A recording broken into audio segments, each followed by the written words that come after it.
दोस्तों आज मैं आप लोगों के लिए सामान्य जानकारी लेकर आया हूँ। सामान्य ज्ञान के कुछ प्रश्नों को लेकर आया हूँ जो आपके आने वाले प्रतियोगी परीक्षाओं के लिए इम्पॉर्टेंट क्वेश्चन होंगे। तो चलिए आज के वीडियो को स्टार्ट करते हैं और आज का पहला प्रश्न लेते हैं। कौन सा प्रश्न है? पहला साइंस के प्रश्न है। ये बहुत ही अच्छे प्रश्न हैं। जो तीव्रता ल्यूमिनस इंटेंसिटी का मात्रक है, ल्यूमेन वाट, ल्यूमेन स्टेरेडियन, लक्स वाट। तो क्या है इसमें? जो तीव्रता का मात्रक होता है ल्यूमेन या स्टेरेडियन होता है। कोण का मात्रक वी इसका राइट आंसर हो जाएगा। तो जो तीव्रता आपका है ल्यूमेन या स्टेरेडियन हो जाएगा, दोनों भी आ सकता है। वी राइट आंसर होगा। अगला प्रश्न, धारा करंट की इकाई है, क्या है? धारा करंट ओम, वी नंबर प्रतिरोध, सी एम्पियर, डी इनमें से कोई नहीं। तो इसका है धारा की जो इकाई होती है इसकी होती है एम्पियर। धारा की इकाई या करंट की इकाई एम्पियर होती है। एम्पियर से मापा जाता है धारा को। वायुमंडलीय दाब मापने का पैमाना कौन सा है? आपको बताना है। मैग्नोमीटर, लैक्टोमीटर, हाइग्रोमीटर, बैरोमीटर। तो वायुमंडलीय दाब मापने के लिए क्या करते हैं? बैरोमीटर का प्रयोग करते हैं। आपका डी राइट आंसर हो जाएगा। इसमें लैक्टोमीटर से दूध की शुद्धता को मापा जाता है। हाइग्रोमीटर जो होता है आर्द्रता मापा जाता है, नमी को। अगला क्वेश्चन है, आपेक्षिक आर्द्रता रिलेटिव ह्यूमिडिटी नापने के लिए किस उपकरण का प्रयोग किया जाता है? A barometer, B hygrometer, C hygrometer और डी मैनोमीटर। तो ये हो जाएगा आपका आपेक्षिक आर्द्रता मापने के लिए, रिलेटिव ह्यूमिडिटी मापने के लिए हाइग्रोमीटर का प्रयोग किया जाता है। हाइग्रोमीटर यूज करेंगे। अभी आप लोग को वायुमंडलीय दाब मापने के लिए बैरोमीटर बताया ही गया। ये कुछ ऐसे प्रश्न हैं, इसको आप अच्छे से पढ़ लीजिएगा, नोट्स बना लीजिएगा जो परीक्षा में पूछे जाते हैं। एक माइक्रोकोन किसके बराबर होता है?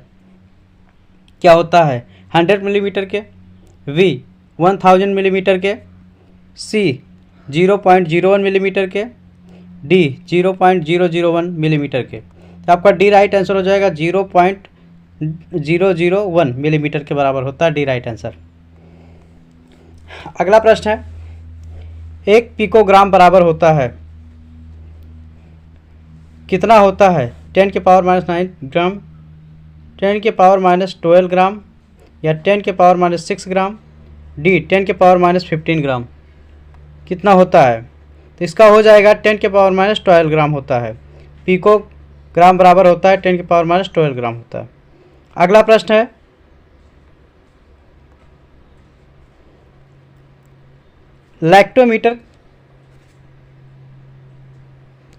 लैक्टोमीटर से क्या नापता है?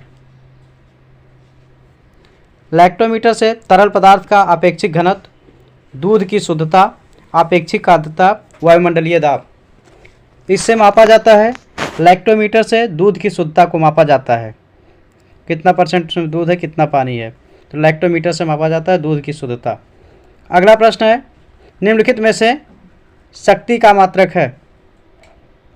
अधिवर्ष, चंद्रमा, प्रकाश वर्ष, वाट। तो ये हो जाएगा, इसका डी हो जाएगा, वाट होगा। इसका राइट आंसर हो जाएगा वाट। शक्ति का मात्रक वाट होता है। अगला प्रश्न है, आवेग का मात्रक क्या है?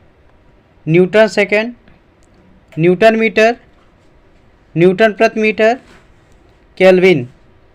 तो आवेग का मात्रक न्यूटन सेकेंड होता है। फर्स्ट ए इसका राइट आंसर हो जाएगा। आवेग का मात्रक न्यूटन सेकेंड होता है।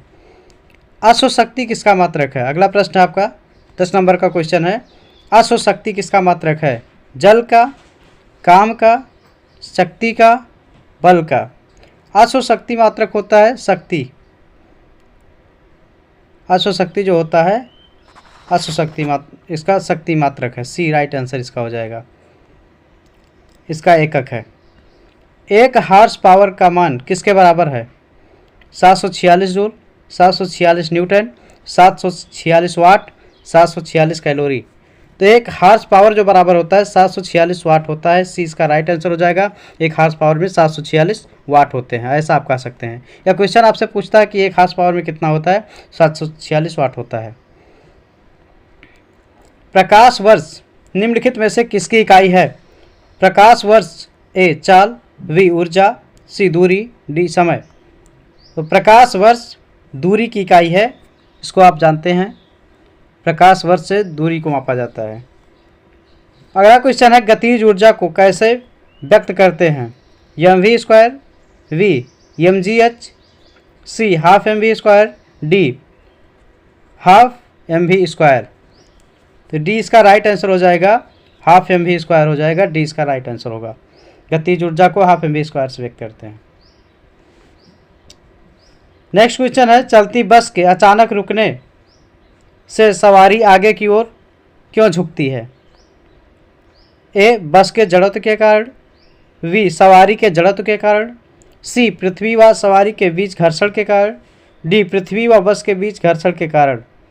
तो बी इसका राइट आंसर हो जाएगा, सवारी के जड़त्व के कारण ऐसा होता है। चलती बस के अचानक रुकने पर सवारी आगे की ओर जाते हैं, क्योंकि सवारी के जड़त्व के कारण ऐसा होता है, आगे की तरफ झुक जाते हैं।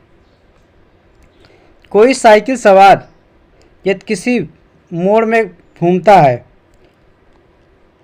तो वह किस प्रकार झुकता है, अभी देखना है किसकी ओर झुकेगा। अगर वो मुड़ रहा है, कोई साइकिल सवार जा रहा है व्यक्ति, तो किस तरफ वह घूमेगा? तो वह कैसा होगा? बाहर की ओर झुकता है, आगे की ओर झुकता है। सी ऑप्शन कह रहा है आपको भीतर की ओर झुकता है। डी ऑप्शन कह रहा है बिल्कुल नहीं झुकता है, सीधा चला जाता है। तो ऐसा होगा नहीं, क्योंकि कोई भी व्यक्ति टर्न ले रहा है, मुड़ता है मोड़ पर, तो भीतर की ओर झुकने का प्रयास करता है, जिससे उसका बैलेंस, बॉडी बैलेंस सेट हो जाता है और गिरता नहीं है। सी इसका राइट आंसर हो जाएगा, भीतर की ओर झुकता है। एक अंतरिक्ष यात्री पृथ्वी तल की तुलना में चंद्र तल पर अधिक ऊंचाई छलांग लगा सकता है, क्योंकि वह चंद्रमा पर भारहीन होता है, चंद्रमा पर कोई वातावरण नहीं है, चंद्रमा तल पर गुरुत्वाकर्षण बल पृथ्वी की तुलना में अत्यल्प है, चंद्रमा पृथ्वी से छोटा है। तो आपको मानना पड़ेगा, क्योंकि अंतरिक्ष जो होता है, अंतरिक्ष यात्री पृथ्वी की तुलना में कहाँ पे लगाएगा? चंद्रमा का तल जो होता है, गुरुत्वाकर्षण बल पृथ्वी की तल की तुलना में अत्यल्प है, यानी कम है। आपका सी इसका राइट आंसर होगा, अत्यल्प है, इसीलिए होता है ऐसा। रॉकेट किसके सिद्धांत पर कार्य करता है? ऊर्जा संरक्षण, एवोगाड्रो संकल्पना, बर्नौली प्रमेय या संवेग संरक्षण। तो रॉकेट सिद्धांत पर कार्य करता है। किस सिद्धांत पर कार्य करेगा? ये संवेग संरक्षण जो होता है, इसके ऊपर काम करता है। रॉकेट संवेग संरक्षण हो जाएगा, उसके ऊपर ये काम करेगा। शुष्क बैटरी सेल में कौन सी ऊर्जा होती है? शुष्क बैटरी सेल में रासायनिक ऊर्जा होती है, पवन ऊर्जा होती है, सौर ऊर्जा होती है कि चुंबकीय ऊर्जा होती है? तो राइट आंसर कौन सा होगा? इसका हो जाएगा ए रासायनिक ऊर्जा, क्योंकि सूक्ष्म बैटरी जो होती है उसके सेल में रासायनिक ऊर्जा संचित रहती है। तो ये राइट आंसर होगा। अगला है नेक्स्ट क्वेश्चन, भारत द्वारा प्रक्षेपित प्रथम उपग्रह है? कौन सा उपग्रह प्रक्षेपित किया गया था भारत के द्वारा प्रथम?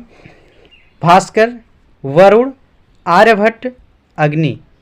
तो भारत सर्वप्रथम आर्यभट्ट को लॉन्च किया था प्रथम उपग्रह, यही होगा आपका सी राइट आंसर। अगला क्वेश्चन है, यदि किसी वस्तु को पानी में पूरी तरह से डुबोया जाए तो इसके द्वारा विस्थापित पानी का भार पानी में वस्तु के भार में कमी के बराबर होता है। यह सिद्धांत किसका सिद्धांत है पूछा जाता है, और इम्पॉर्टेंट भी है एग्जाम की दृष्टि से। ये किसी वस्तु को पानी में डुबाया जाएगा तो इसके द्वारा जो पानी विस्थापित किया जाता है अलग हो जाता है, जो वस्तु होती है उसकी कमी के बराबर होता है। तो ये आपका आर्किमिडीज का सिद्धांत है, जॉन डाल्टन का सिद्धांत है कि जे थॉमसन का सिद्धांत है, एडिसन का। तो आप आसानी से जान जाएंगे क्योंकि आर्किमिडीज का ये सिद्धांत है। क्योंकि जो कोई वस्तु पानी में डुबोई जाती है तो उसका भार जो होता है निकाले गए पानी के भार के बराबर होता है। जब बर्फ़ पिघलती है तो इसका क्या होता है? आयतन बढ़ता है, आयतन घटता है, द्रव्यमान बढ़ता है कि द्रव्यमान घटता है? आपसे क्वेश्चन पूछ रहा है, जब बर्फ़ पिघलती है तो आयतन घटेगा, क्योंकि बर्फ़ पिघलेगी तो वो कम हो जाएगी धीरे धीरे, इसलिए आयतन घटता है। इसको ध्यान रखना है, टेक्निकल क्वेश्चन। द्रव की बूंद की आकृति गोलाकार होने का कारण क्या है? जो द्रव की बूंदें होती हैं वर्षा की बूंदें होती हैं क्यों गोल गोल हो, क्या होता है?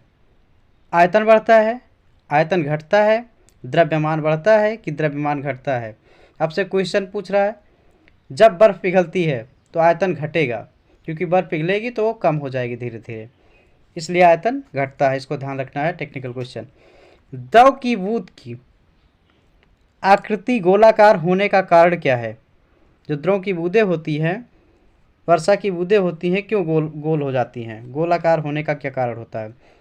विस्कासता, वायुमंडलीय दाब होता है, कि अल्प भार होने के कारण होती हैं, या पृष्ठ तनाव? तो इसमें जो आपकी राइट आंसर आपका होगा पृष्ठ तनाव होता है। पृष्ठ तनाव की वजह से द्रव की बूंदें गोलाकार में होती हैं, आकृति उनकी गोलाकार हो जाती है, तो पृष्ठ तनाव आप राइट आंसर करेंगे। अगला है, तेल दीप में बत्ती का तेल के कारण ऊपर उठता है? दाब अंतर, केशिका क्रिया, तेल की निम्न सैनता, गुरुत्वीय बल? क्या होता है, जब बत्ती जलती है, कोई दीपक जलाते हैं आप, तो उसमें किस विधि से तेल जो होता है ऊपर जाता है और बत्ती आपकी नहीं जलती है, और वो दीपक प्रकाश देता रहता है, जलता रहता है? तो इसका वजह यही होता है कि केशिका क्रिया होती है, बहुत पतली पतली केशिकाएं होती हैं, उसकी माध्यम से तेल ऊपर चढ़ता रहता है और दीपक जलता रहता है, तो उसमें केशिकाएं पाई जाती हैं, पतली पतली, केशिका क्रिया होगा राइट आंसर। पानी का अधिकतम घनत्व होता है किस टेम्परेचर पे ज़्यादा हो जाएगा इसका घनत्व? तो आपको बताना है 4 डिग्री सेंटीग्रेड पर, 4 डिग्री फ़ारेनहाइट पर, -4 डिग्री पर, डी 4 डिग्री केल्विन पर? तो इसको बताना है आपको, ए 4 डिग्री सेल्सियस पर ज़्यादा होता है, पानी का अधिकतम घनत्व होता है। अगला है, जल का हिमांक फ्रीजिंग पॉइंट क्या है? किस पर जल जम जाता है, हिम हो जाता है, बर्फ़ हो जाता है? 4 डिग्री सेल्सियस, 0 डिग्री सेल्सियस, या 100 डिग्री सेल्सियस? इनमें से कोई नहीं। तो आप जानते हैं आपको क्या बताना है, जल का हिमांक पॉइंट, फ्रीजिंग पॉइंट बताना है, 0 डिग्री सेल्सियस होता है। जबकि बॉइलिंग पॉइंट जो होता है 100 डिग्री सेल्सियस होता है, जो बॉइलिंग करता है, उबलता है। फ़ारेनहाइट पैमाने में शुद्ध जल का क्वथनांक होता है 100 डिग्री, 104 डिग्री, 232 डिग्री और 212 डिग्री। ये हो जाएगा, जो फ़ारेनहाइट पैमाने में शुद्ध जल का क्वथनांक होता है 212 डिग्री हो जाएगा, यानी 212 डिग्री हो जाएगा। अत्यधिक शीत ऋतु में पहाड़ों पर पानी की पाइप लाइनें फट जाती हैं, कारण है, आपको कारण बताना है, क्या कारण ऐसा है कि अत्यधिक जब शीत ऋतु होती है तो पहाड़ों पर जो पानी की पाइपें होती हैं, लाइनें होती हैं, वो फट जाती हैं? ऐसा क्या रीज़न है? पाइप ठंडक से सिकुड़ जाता है, ये पहला आपका फैक्ट बता रहे हैं। दूसरा कारण है पाइप में पानी जमने पर सिकुड़ जाता है, ये भी देखिए। तीसरा पॉइंट कह रहे हैं पाइप में पानी जमने पर फैल जाता है। चौथा कह रहे हैं पाइप ठंडक पाकर बढ़ जाते हैं। तो ऐसा तो होगा नहीं, ये फैक्ट गलत है। सी इसका राइट आंसर हो जाएगा, पाइप में पानी जमने पर फैल जाता है, इसलिए फैल जाएगा, क्योंकि पानी लिक्विड फॉर्म में होता है, जब वो जमता है तो सॉलिड में हो जाता है, इसलिए वो फैल जाएगा, इसकी वजह से फट सकता है वो। सेटेबल रीजन इसका यही होगा।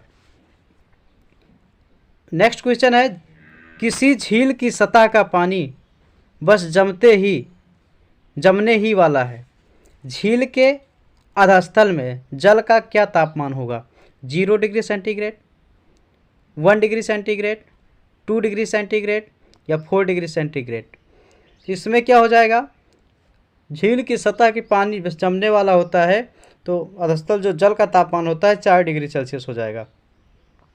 4 डिग्री सेल्सियस होता है, उस पर जल जमने लगता है। दाब बढ़ने पर बर्फ़ का गलनांक क्या होता है? अभी आपसे एक क्वेश्चन पहले पूछा गया था और फिर रिपीट हो रहा है, उस टाइप का क्वेश्चन है, वो नहीं है लेकिन टाइप का है। दाब बढ़ने पर बर्फ़ का गलनांक घटता है, बढ़ता है, अपरिवर्तित रहता है, पहले बढ़ता है फिर घटता है? दोनों मिक्स कर रहा है, कंफ्यूज कर रहा है आपको एग्जामिनर। तो इसमें आपका है दाब बढ़ने पर बर्फ़ का गलनांक घटेगा, दाब बढ़ेगा तो वो घटेगा, ए राइट आंसर इसका। अगला क्वेश्चन है 30 नंबर का क्वेश्चन है आपका, वायुमंडल का दबाव किसके कारण होता है? वायु का दबाव किसके कारण होता है?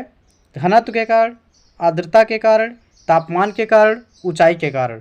तो आप जान रहे हैं जो वायु का दबाव होता है ऊंचाई के कारण होता है, ऐसी जो लैटिट्यूड ऊंचाई होती है उसके कारण होता है। क्वेश्चन आप लोग को हम सोच रहे हैं कि कम समय में ज़्यादा से ज़्यादा क्वेश्चन को सॉल्व करवा लिया जाए।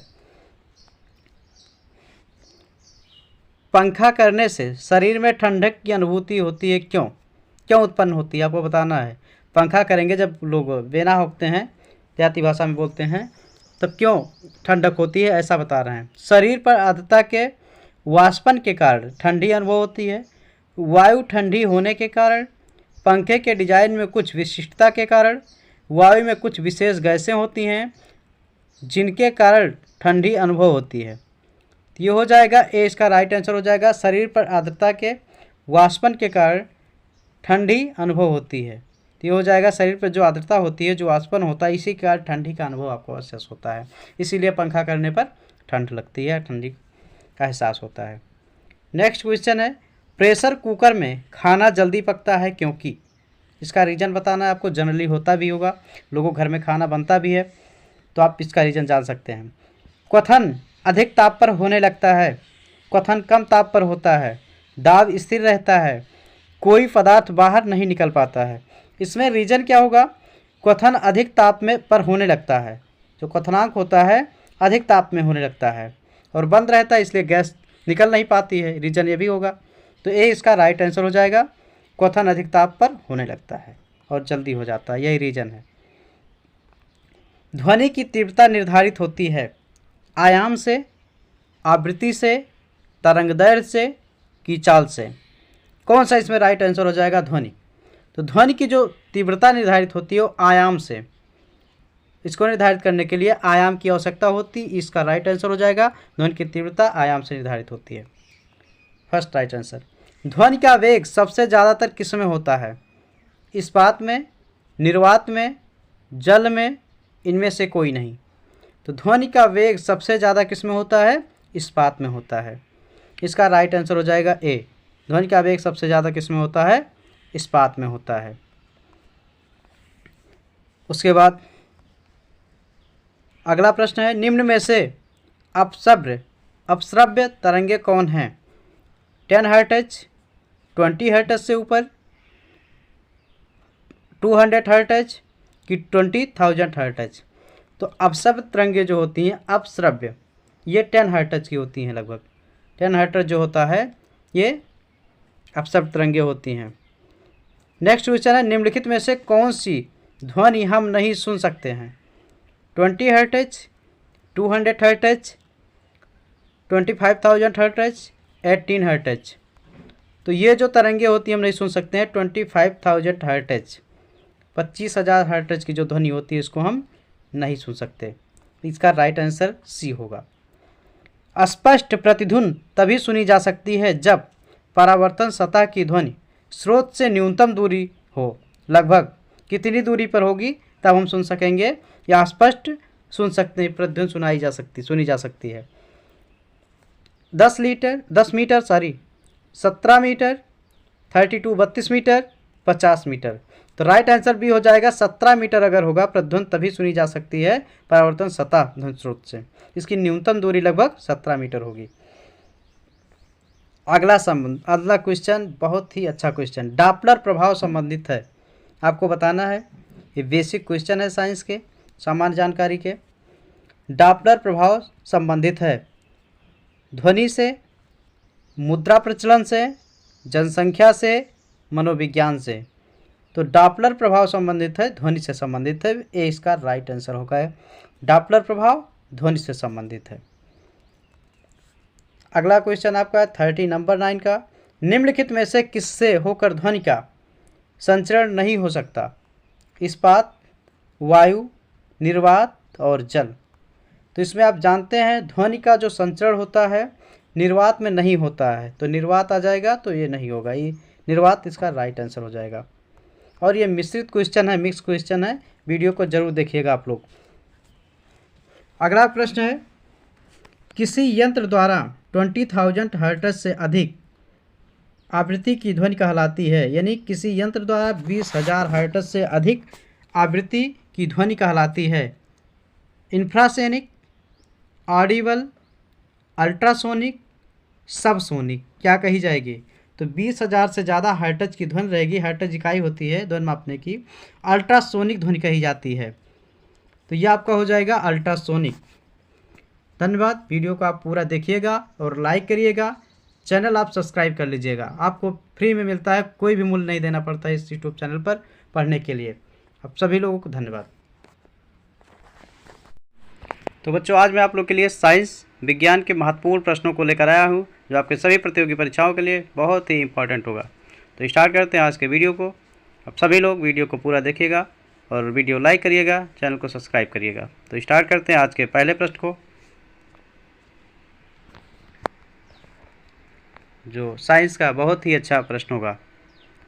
किसी लेंस की क्षमता, तो पूछा जा रहा है आपसे, किसी लेंस की क्षमता व्यक्त की जाती है। किस में व्यक्त की जाएगी? बहुत ज़्यादा समय न लेते हुए वीडियो को हम जल्दी करेंगे। डायोप्टर में,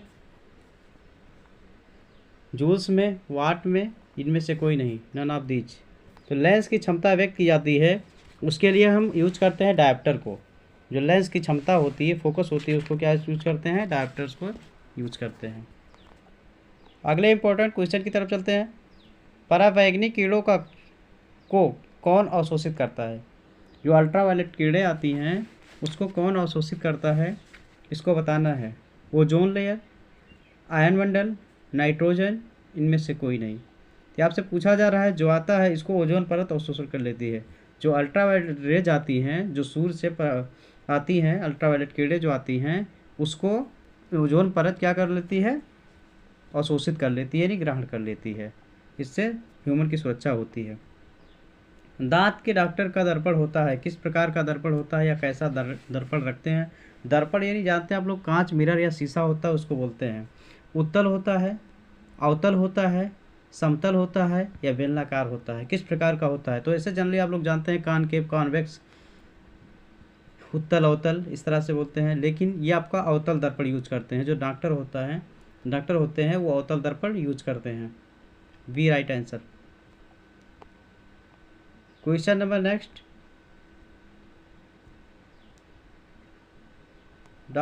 और अगला है, प्रकाश, रेडियो तरंगे तथा यक्स किरणें किस प्रकार की तरंगे होती हैं? प्रकाश, रेडियो की तरंगे जो आती हैं, और यक्स किरणों किस प्रकार की तरंगे होती हैं? विद्युत चुम्बकीय होती हैं, नाभिकीय होती हैं, चुंबकीय अनुनादन होती हैं या भूकंपीय होती हैं? तो ये जो प्रकाशीय रेडियो तरंगे तथा यक्स किरणें होती हैं, ये विद्युत चुंबकीय होती हैं। आपका फर्स्ट हो जाएगा विद्युत चुंबकीय। प्रकाश, रेडियो तरंगे, यक्स किरणें, विद्युत चुंबकीय किरणें होंगी।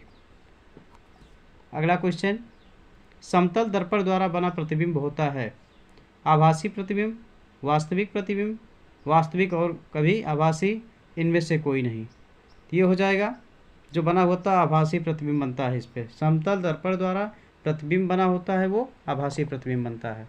Right answer. बहुत ही अच्छे प्रश्न हैं, अच्छे प्रश्न कलेक्ट किए गए हैं साइंस के। किस परिघटना के कारण वातावरण में मरीचिकाएँ मिराज दिखाई देती हैं? मरीचिका कहते किसे हैं, क्या होता है? तो ये प्रकाश का व्यतिकरण होता है, या प्रकाश का पूर्ण आंतरिक परावर्तन होता है, प्रकाश का विकिरण होता है, प्रकाश का दोहरा अपवर्तन होता है? किस कारण होता है? तो इसके कारण जो बी इसका राइट आंसर, प्रकाश का पूर्ण आंतरिक परावर्तन होता है। इसके कारण दिखाई देती है सड़क में, थोड़ी दूर पे लगता है कि पानी की तरह दिखाई दे रहा है, इससे दिखाई देता है वो जो आपका होता है मरीचिकाएँ। मायोपिक आँख किसके प्रयोग के द्वारा ठीक की जा सकती है? अवतल लेंस, उत्तल लेंस, समतल दर्पण या अवतल दर्पण, किसके द्वारा सही की जाती हैं? तो ये आपका अवतल दर्पण होता है। मायोपिक आँख जिस प्रयोग के द्वारा ठीक की जा सकती है उसको अवतल लेंस बोलते हैं। ए राइट आंसर होगा, अवतल लेंस हो जाएगा। अगला हो जाएगा, निकट दृष्टि दोष सही की जा सकती है। निकट दृष्टि दोष सही की जा सकती है। उत्तलावतल लेंस है, उत्तल लेंस है, उत्तल लेंस है, अवतल लेंस है। तो ये हो जाएगा जो आपका अगला है, अवतल लेंस से सही की जा सकती है। निकट दृष्टि दोष अवतल लेंस से सही की जा सकती है। डी इसका राइट आंसर हो जाएगा। ये आपको एग्जामिनर कंफ्यूज करता है उत्तल और अवतल में, इसको ध्यान से पढ़ लीजिएगा।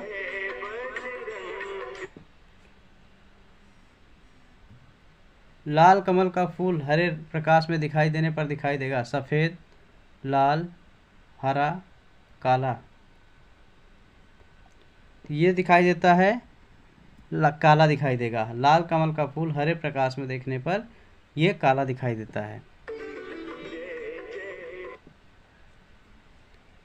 अगला क्वेश्चन है, काला दिखाई देगा। अगला है, यदि वायुमंडल नहीं हो तो पृथ्वी से आकाश किस रंग का दिखाई देगा? काला, नीला, नारंगी, लाल। ये हो जाएगा, तो ये दिखाई देगा किस रंग का? काला दिखाई देगा। निम्नलिखित में से किस रंग की सर्वाधिक तरंगदैर्ध्य होती है? लाल, बैगनी, पीला, हरा। ये हो जाएगा, सबसे ज़्यादा जो इसकी तरंगदैर्ध्य होती है लाल की होती है। रेड कलर जो होता है इसकी तरंगदैर्ध्य सबसे ज़्यादा होती है।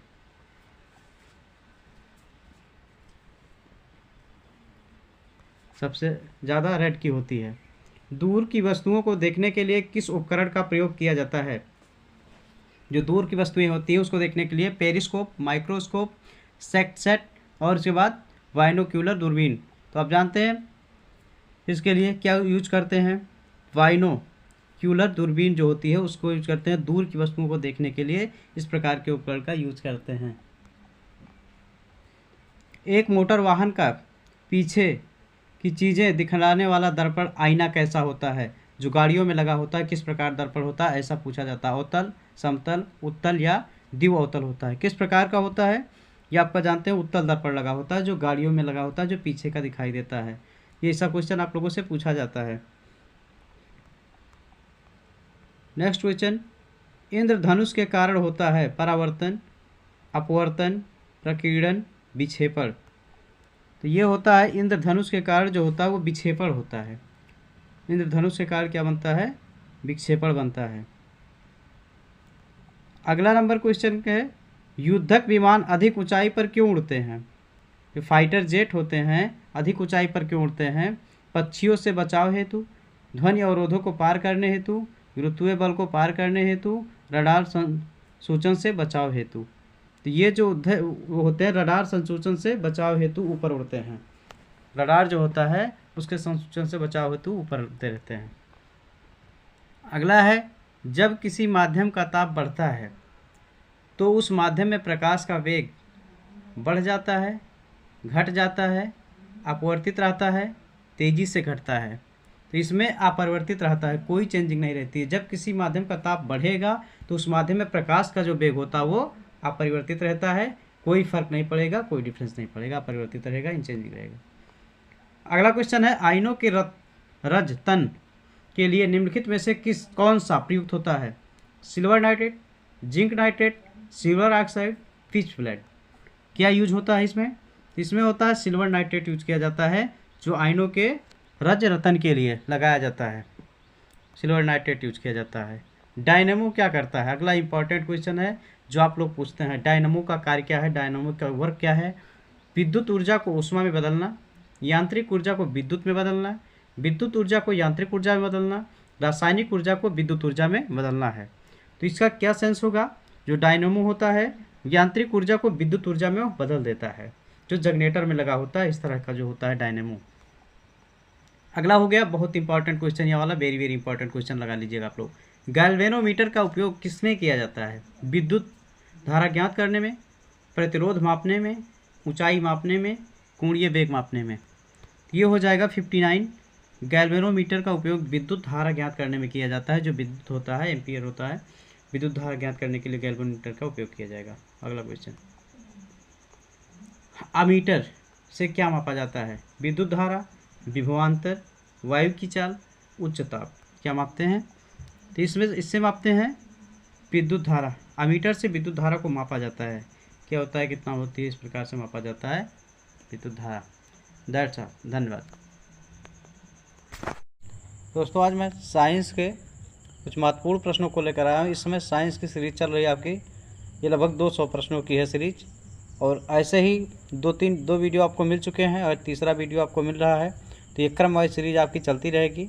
सारे प्रश्न आपको सॉल्व करवाए जाएंगे और कम समय में ज़्यादा प्रश्नों को हम लेकर आ रहे हैं इस सीरीज़ में। तो स्टार्ट कर रहे हैं आज की सीरीज़ को। चलिए आप लोग देखिए। तो क्वेश्चन ले रहे हैं पहला आज के सीरीज का। फर्स्ट क्वेश्चन है, चुंबकीय सुई किस तरफ संकेत करती है। एक चुंबकीय सुई है जो संकेत कर रही है, किस तरफ इंडिकेट करती है, पूर्व में, पश्चिम, उत्तर या दक्षिण, किस दिशा की तरफ चुंबकीय सुई संकेत करती है। आपका 61 क्वेश्चन नंबर है। तो उत्तर में करती है, नॉर्थ की तरफ होती है, जिसका डायरेक्शन होता है चुंबकीय सुई का डायरेक्शन उत्तर की तरफ। और क्वेश्चन है, विद्युत चुंबक बनाने के लिए सामान्यतः किस धातु का प्रयोग किया जाता है। तांबा, लोहा, निकेल, कोबाल्ट, किसका यूज़ किया जाता है। तो इसमें विद्युत चुंबक बनाने के लिए सामान्यतः लोहा यूज़ किया जाता है, आयरन का यूज़ किया जाता है जो विद्युत चुंबक बनाया जाता है। ऐसी लोहा धातु है जिसका प्रयोग किया जाता है।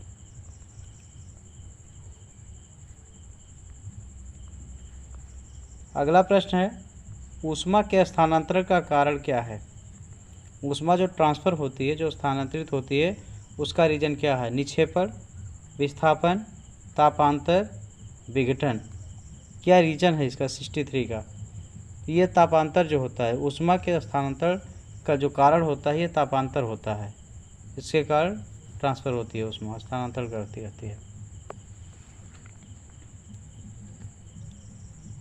ये बहुत ही अच्छा क्वेश्चन है। उबलते पानी की अपेक्षा भाप से अधिक जलन होने का कारण है। उबलता हुआ पानी उतना जलन नहीं करेगा जितना भाप से होता है। तो क्या कारण इसका है, पर्याप्त रीजन बताना है। उबलते पानी की अपेक्षा भाप का तापमान अधिक रहता है। भाप वाष्प की अवस्था में होता है। भाप अधिक दबाव डालता है। भाप की गुप्त ऊष्मा के कारण होता है। ऐसा जो उसमें गुप्त ऊष्मा होती है उसकी वजह होती है। तो ये जो गुप्त ऊष्मा होती है भाप में, इसकी वजह से ही ऐसा हो पाता है कि उबलते पानी की अपेक्षा भाप से अधिक जलन होने लगती है। तो डी इसका राइट आंसर हो जाएगा। भाप की गुप्त ऊष्मा के कारण होता है, उसमें जो ऊष्मा रहती है वही इसका रीजन है। सूर्य का प्रकाश किस प्रक्रिया से पृथ्वी पर पहुंचता है। ये आपका क्वेश्चन पूछता है, हाई लेवल पे कभी कभी पूछ लेता है कि कौन सा ऐसा माध्यम होता है जिस विधि से सूर्य का प्रकाश पहुंचता है पृथ्वी पर। चालन, संवहन, विकिरण या विसरण के माध्यम से आता है। तो ये आप जान रहे हैं, आसान सा विकिरण जो होता है, सी इसका राइट आंसर होगा। विकिरण के द्वारा सूर्य का प्रकाश पृथ्वी पर आता है 8 मिनट लगभग 16 सेकेंड में इसका टाइम होता है। सौर ऊर्जा का स्रोत है, कौन सा स्रोत है सौर ऊर्जा का। नाभिकीय विखंडन, नाभिकीय संलयन, सूर्य में कोयले का जलना, इनमें से कोई नहीं। क्या रीजन है इसका। इसमें नाभिकीय संलयन होता है। सौर ऊर्जा का जो स्रोत होता है नाभिकीय संलयन इसकी वजह होती है। बी इसका राइट आंसर हो जाएगा, नाभिकीय संलयन होगा। रेडियोधर्मिता की खोज किसने की। Antoine Henri Becquerel, Satyendra Nath Bose, Jons Jacob Berzelius, Albert Einstein, किसने किया था रेडियोधर्मिता की खोज की थी। 67 का आंसर होगा एंटोनी हेनरी बेकेरेल ने, इन्हीं ने रेडियोधर्मिता की खोज की थी। तो ये इसका राइट आंसर हो जाएगा, एंटोनी हेनरी बेकेरेल राइट आंसर। अगला क्वेश्चन है, मनुष्य के लिए सबसे हानिकारक विकिरण है।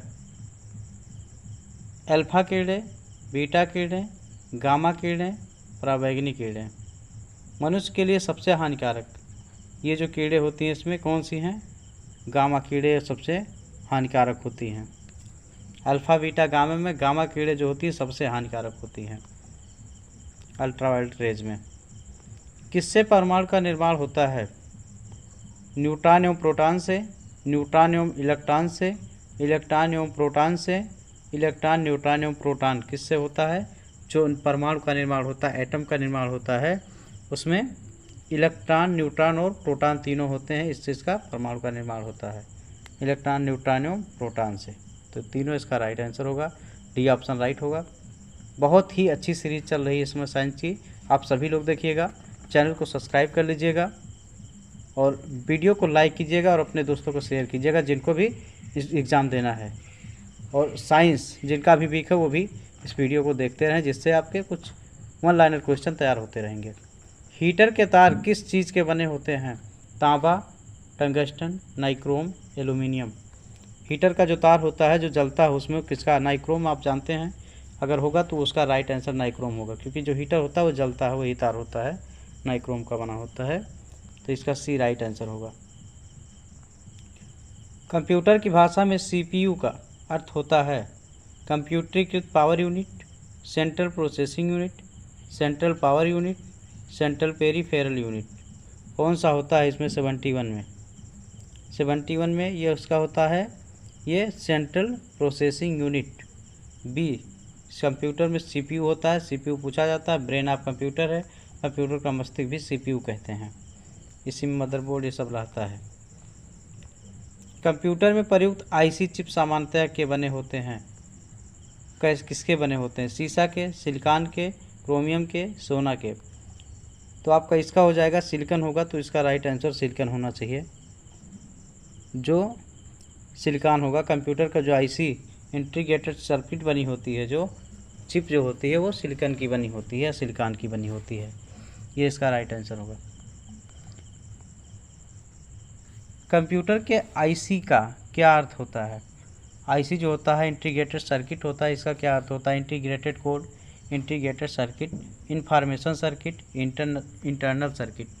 तो इसका क्या होता है? इंटीग्रेटेड सर्किट इसका फुल फॉर्म होगा, इसका अर्थ ही होगा इंटीग्रेटेड सर्किट, इंटरनल होता है, इसका अंदर होता है। अगला, भारत के सुपर कंप्यूटर का नाम क्या है? लक्ष्य, त्रिशूल, परम, नाग। तो आप लोग जानते हैं यूएसए पहला ही परम कंप्यूटर है भारत का सुपर कंप्यूटर, परम कंप्यूटर, इसका राइट आंसर हो जाएगा परम। कंप्यूटर के संबंध में रोम क्या है? पूछने का अर्थ है क्या है, इसका फुल फॉर्म पूछेगा तो रीड ओनली मेमोरी होगा, random only memory, report only memory, road only memory, rid of memory. क्या हो जाएगा? तो रैंडम एक्सेस मेमोरी होता है रोम, रीड ओनली मेमोरी पहला आपका होगा, सी वाला रीड ओनली मेमोरी आपका है, तो ये राइट आंसर हो जाएगा रोम। और कभी कभी पूछता है ये कौन सा है, क्या होता है, प्राथमिक होता है कि द्वितीय होता है, कौन सा होता है? वर्ल्ड वाइड वेब WWW संकल्पना किसने बनाई? नाम बताना है। Tim Berners Lee, Microsoft, Arthur Clarke, NT&T Bell lab ने किसने मिलकर के बनाई थी? तो ये हो जाएगा टिम बर्नर्स-ली ने बनाई थी WWW वर्ल्ड वाइड वेब। तो ये टिम बर्नर्स-ली ने बनाई थी, इसका राइट आंसर ये हुआ, ये पूछा जाता है। फुल फॉर्म कभी कभी पूछता है, लेकिन इसको जरूर लर्न रखिएगा, टिम बर्नर्स-ली, इसको लर्न रखिएगा, इसने इस सीरीज़ को बनाई थी। एक compact disc CD compact disc में किस प्रकार की डाटा भंडारण पद्धति होती है? चुंबकीय होती है, प्रकाशिक ऑप्टिकल, या विद्युत क्या होती है इसमें? ये हो जाएगा प्रकाशिक होती है, इसमें ऑप्टिकल पाई जाती है, जो CD होती है कॉम्पैक्ट डिस्क होती है, जो इसकी भंडारण क्षमता पाई जाती है, प्रकाशिक होती है। अगला क्वेश्चन आपका है, सूचना प्रौद्योगिकी इंफॉर्मेशन टेक्नोलॉजी में HTML hyper text markup language, इसका फुल फॉर्म याद रखिएगा, कभी कभी आप लोगों से पूछता है। हाइपर टेक्स्ट मार्कअप लैंग्वेज होता है, human text markup language, high text markup language, hybrid text markup language, hyper text markup language. तो आपका डी राइट आंसर हो जाएगा, हाइपर टेक्स्ट मार्कअप लैंग्वेज, इसका राइट आंसर होगा, फुल फॉर्म होगा यही। IT का विस्तृत रूप क्या होता है? इसको नोट रखिएगा, कुछ ये विशेष शॉर्टकट की है या फुल फॉर्म है जो आपकी परीक्षा में पूछ लिए जाते हैं कंप्यूटर से संबंधित क्वेश्चन। IT का फुल फॉर्म है internal transformer, information technology, instruction technology, इनमें से कोई नहीं, तो इंफॉर्मेशन टेक्नोलॉजी होगा, बी इसका राइट आंसर हो जाएगा, इंफॉर्मेशन टेक्नोलॉजी बी इसका राइट आंसर होगा। अगला है रेडियो ट्रांसमिशन में इस से क्या आशय है? इससे क्या आशय है? Modulation, frequency modulation, Fermi's method, fan modulation. इसमें फ्रीक्वेंसी मॉड्यूलेशन होता है, इसका राइट आंसर बी वाला हो जाएगा, फ्रीक्वेंसी मॉड्यूलेशन हो जाएगा। रेडियो ट्रांसमिशन में इससे प्राइस इसे है। किसी पदार्थ का सबसे छोटा कण जो स्वतंत्र अवस्था में रह सकता है क्या कहलाता है? कोई भी पदार्थ है, मटेरियल्स है, आप परमाणु, अणु, प्रोटॉन या इलेक्ट्रॉन क्या बोलेंगे उसको? तो आपका सबसे जो होता है छोटा रह जाता है वो अणु होता है। यह जो है सबसे छोटा कण जो स्वतंत्र अवस्था में रह सकता है अणु होगा, बी राइट आंसर होगा। ये पूछा जाने वाला क्वेश्चन है, भ्रमित होता है कभी कभी, एग्जाम में भ्रमित करता है बच्चों को। इलेक्ट्रॉन की खोज निम्नलिखित में से किसके द्वारा की गई थी? Mosle, Millikan, Thompson, Rutherford. तो इसके लिए एक शॉर्टकट की यूज़ की जाती है, इसमें रदर थॉमसन दिया गया होगा, इलेक्ट्रॉन थॉमसन होगा। ईंट पर नाच लिखेंगे रदरफोर्ड, थॉमसन और चैडविक, ये तीनों हैं इलेक्ट्रॉन, प्रोटॉन और न्यूट्रॉन की खोज करता, तो इसमें थॉमसन हो जाएगा, इलेक्ट्रॉन पूछा हुआ। परमाणु के नाभिक में होते हैं प्रोटॉन एवं न्यूट्रॉन, प्रोटॉन एवं इलेक्ट्रॉन होते हैं, न्यूट्रॉन एवं इलेक्ट्रॉन होते हैं, प्रोटॉन एवं न्यूट्रॉन होते हैं, न्यूट्रॉन एवं टूरेस्ट्रॉन होते हैं। तो ये आपका सी होगा, प्रोटॉन एवं न्यूट्रॉन दोनों पाए जाते हैं। जो नाभिक होती है, परमाणु की नाभिक होती है, उसमें प्रोटॉन एवं न्यूट्रॉन होते हैं, सी राइट आंसर। जब कोई वस्तु धनावेशित होती है तो वह इलेक्ट्रॉन का परित्याग करती है, इलेक्ट्रॉन ग्रहण करती है, इलेक्ट्रॉन का परित्याग करती है, और उपयुक्त में से कोई नहीं। कौन सी अभिक्रिया होती है जब कोई वस्तु धनावेशित होता है? तो इलेक्ट्रॉन का परित्याग करेगी, फर्स्ट राइट आंसर, क्योंकि जब धनावेश होता है तो उसमें इलेक्ट्रॉन को त्याग करती है, इसलिए धनावेशित होता है, उस पर चार्ज होता है। अगला, निम्नलिखित में से कौन सा तत्व स्वतंत्र अवस्था में पाया जाता है? Iodine, sulphur, phosphorus, magnesium. तो क्या होता है स्वतंत्र अवस्था में, क्या पाया जाता है? सल्फर होगा। अगर सल्फर राइट आंसर दिया है तो यही पाया जाता है जो आप, यह स्वतंत्र अवस्था में होता है, यही एलिमेंट्स है, यही तत्व है सल्फर। अगला है, सोडियम को किस में रखा जाता है? किस चीज़ में रखा जाता है? पेट्रोल में, मिट्टी तेल में, पानी में, इनमें से कोई नहीं। तो सोडियम अगर रहेगा तो मिट्टी के तेल के साथ इसको रखेंगे, तभी ये सुरक्षित रहेगा। सोडियम Na होता है। शुद्ध सोना की माप होती है किस कैरेट में होती है? इसकी जो माप होती है 18 कैरेट, 20 कैरेट, 22 कैरेट या 24 कैरेट। तो इसकी जो माप होती है शुद्ध सोना 24 कैरेट होता है, लेकिन मार्केट में मिल नहीं पाता है। ये 18 या 20 कैरेट मिल पाता है, 24 कैरेट होती है शुद्ध सोने की माप। निम्नलिखित में से किसे भविष्य की धातु कहा जाता है? स्टील, तांबा, लोहा, टाइटेनियम। ये होता है स्टील, तांबा, लोहा, टाइटेनियम होता है, ये भविष्य की सबसे बड़ी धातु होती है, टाइटेनियम। वह धातु जो चाकू द्वारा सुगमतापूर्वक काटी जा सकती है क्या है? सोडियम, पारा, लोहा, तांबा। पारा है, इसको काटा जा सकता है, चाकू के द्वारा काटी जा सकती है। निम्नलिखित में से कौन सा तत्व, निम्नलिखित में से कौन तत्व न तो तत्व है और ना ही यौगिक है? आपको मिलाना जल, पारा, सोडियम क्लोराइड। इंपॉर्टेंट क्वेश्चन आपका है, इसको टिक कर लेंगे। ये वायु है, वायु इसके अंतर्गत आता है, ना ही तत्व है और ना ही यौगिक है, किसी में नहीं आता है ये, तो वायु हो जाएगा, ना ही आपका तत्व है और ना ही यौगिक है, कंपाउंड है।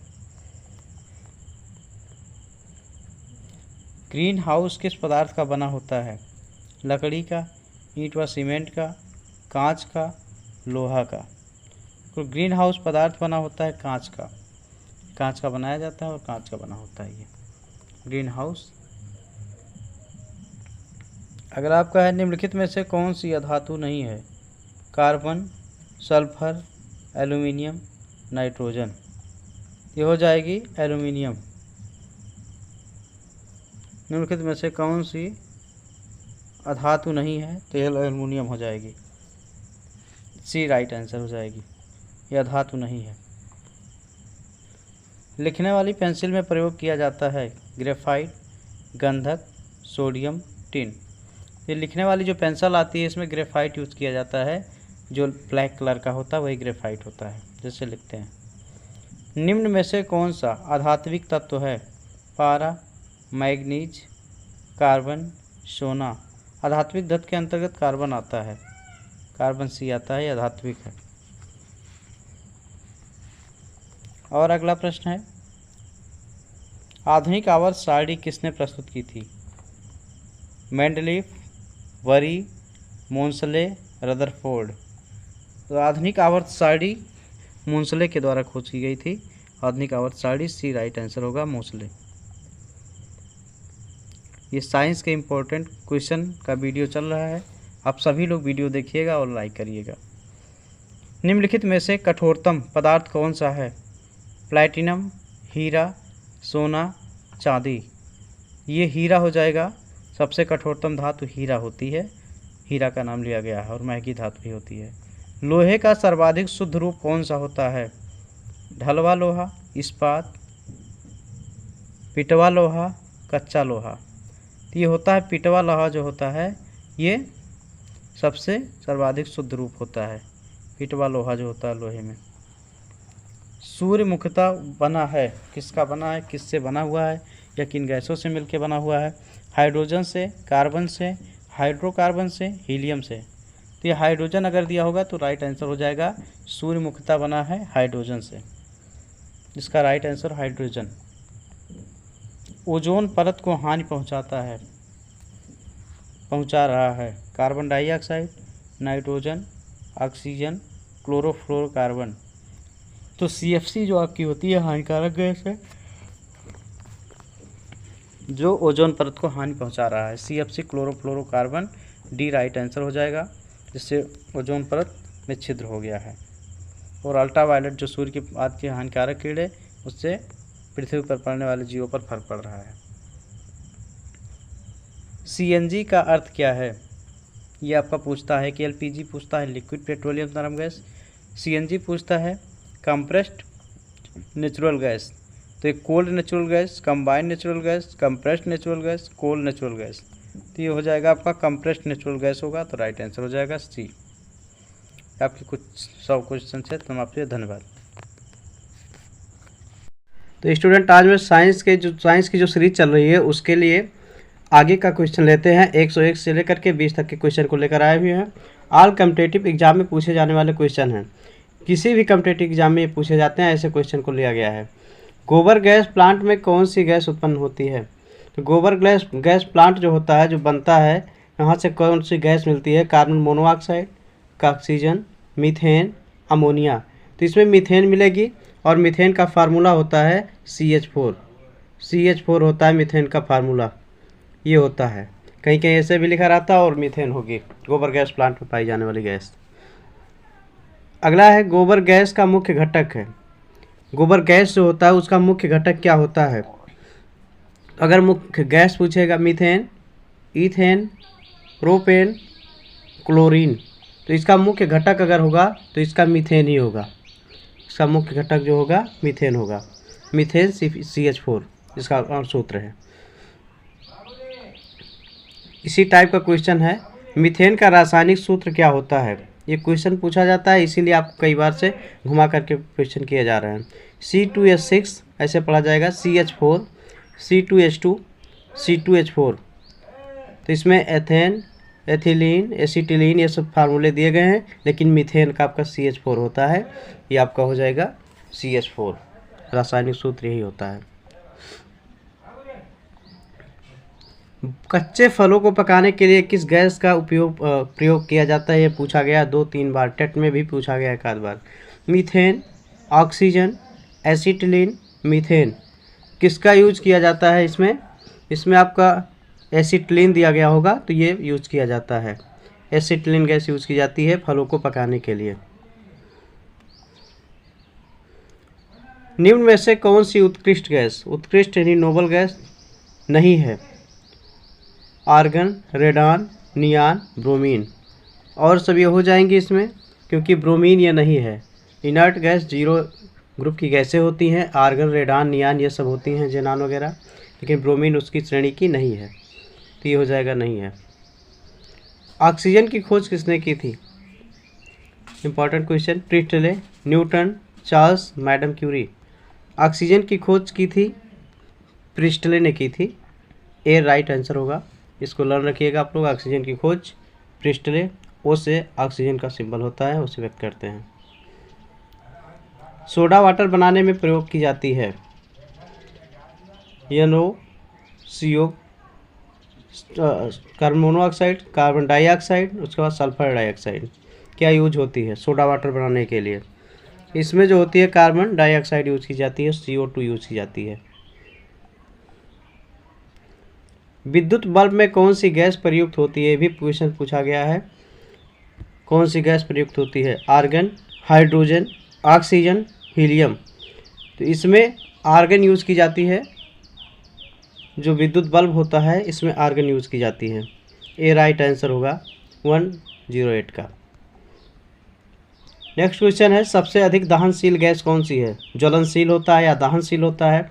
ऐसे क्वेश्चन आपसे पूछा जाएगा। Hydrogen, oxygen, helium, nitrogen. तो कौन सी सबसे ज़्यादा दहनशील गैस होती है? अगर हाइड्रोजन होगा तो यही दहनशील गैस हो जाएगी। इसको राइट आंसर लगाइएगा, नहीं ऑक्सीजन लगा दीजिए।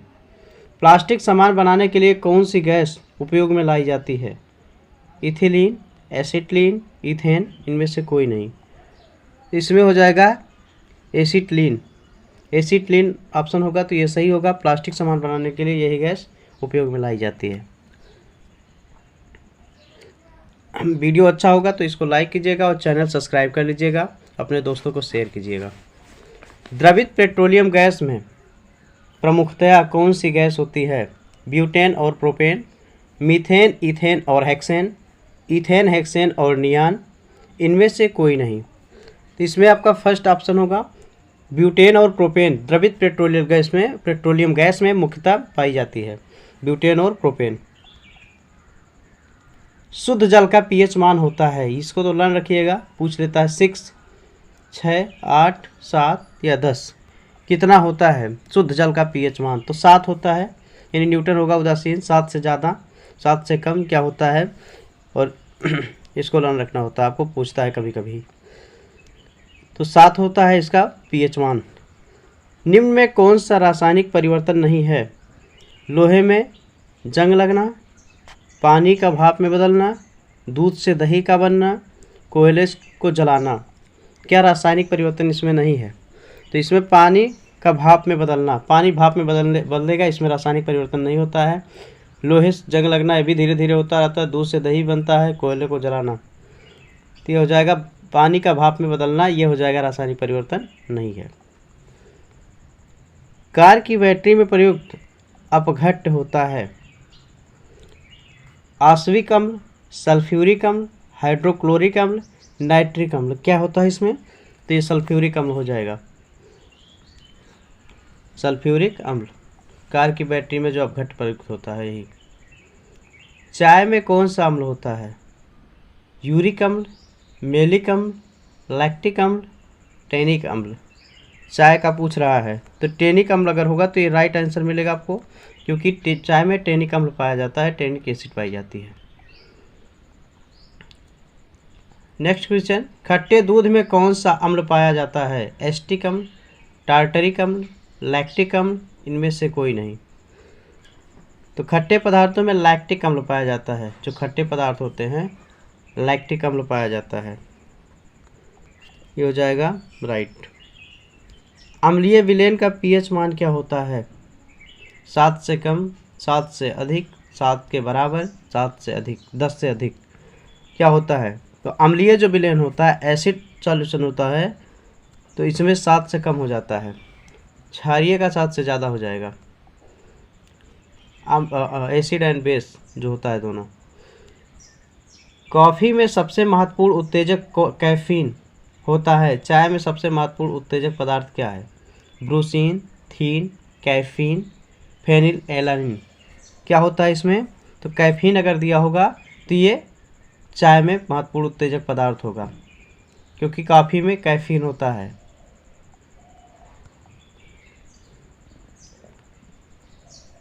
वॉशिंग सोडा है, क्या है ये? Sodium bicarbonate, sodium sulphate, sodium carbonate, विरंजक चूर्ण। तो ये हो जाएगा सोडियम कार्बोनेट है, ये वॉशिंग सोडा सोडियम कार्बोनेट है, washing soda. C right answer. Sodium chloride का व्यापारिक नाम क्या है? इसका व्यापारिक नाम क्या है? धोने का सोडा, नीला थोथा, कास्टिक सोडा, साधारण नमक।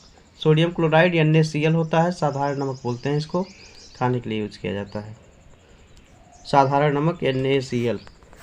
ये 20 क्वेश्चन थे। अगर ये क्वेश्चन अच्छे लगे तो वीडियो आप लोग लाइक कीजिएगा, चैनल को सब्सक्राइब कीजिएगा। धन्यवाद। तो स्टूडेंट, आज मैं आप लोग के लिए जो क्वेश्चन करवाए थे जनरल साइंस के सभी प्रतियोगी परीक्षाओं के लिए, railway, group D, UP BEd प्रवेश परीक्षा, टीटी, एनसी, एनटीपीसी, इस सब के लिए है। जो 120 क्वेश्चन करवाए थे उसके आगे के प्रश्नों को आज हम स्टार्ट करते हैं और आप लोग देखिएगा।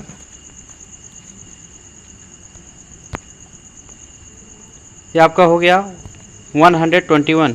क्वार्टज का रासायनिक नाम है। क्वार्टज का रासायनिक नाम क्या है? Calcium oxide, calcium phosphate, sodium phosphate, sodium silicate. इसका क्या नाम है आपको बताना है, क्वार्टज का रासायनिक नाम। तो सोडियम सिलिकेट अगर होगा तो ये राइट आंसर होगा, सोडियम सिलिकेट। ये क्वार्टज का रासायनिक नाम है, सोडियम सिलिकेट।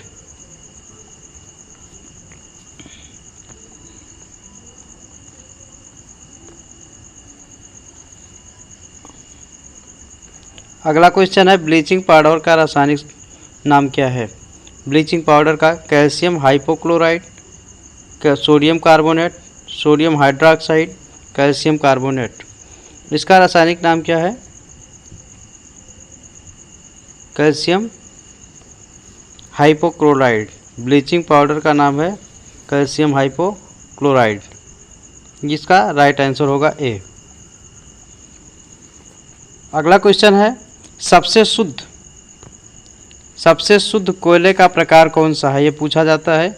इसकी प्रजाति कौन सी है? पीट कोयला, लिग्नाइट कोयला, बिटुमिनस कोयला, एंथ्रासाइट कोयला। तो सबसे अच्छी जो उत्तम किस्म का कोयला होता है या उत्तम प्रकार का कोयला होता है वो कौन सा होता है? इसमें आपको ऑप्शन मिलेगा एंथ्रासाइट। अगर होगा तो ये राइट आंसर हो जाएगा, एंथ्रासाइट।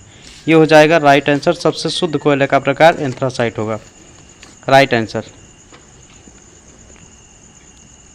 अगला क्वेश्चन, कार्बन का शुद्धतम रूप कौन सा है? कार्बन का शुद्धतम रूप बताना है, कौन सा होगा? कोक, कास्ट कोयला, कोयला या हीरा? क्या होगा इसका? जब हीरा अगर ऑप्शन में होगा तो ये राइट आंसर हो जाएगा, हीरा, क्योंकि कार्बन का शुद्धतम रूप हीरा ही है। ये राइट आंसर होगा, हीरा। डी आपका राइट आंसर होगा। नेक्स्ट क्वेश्चन है, ग्रेनाइट निम्नलिखित में से किस सेल में पाया जाता है?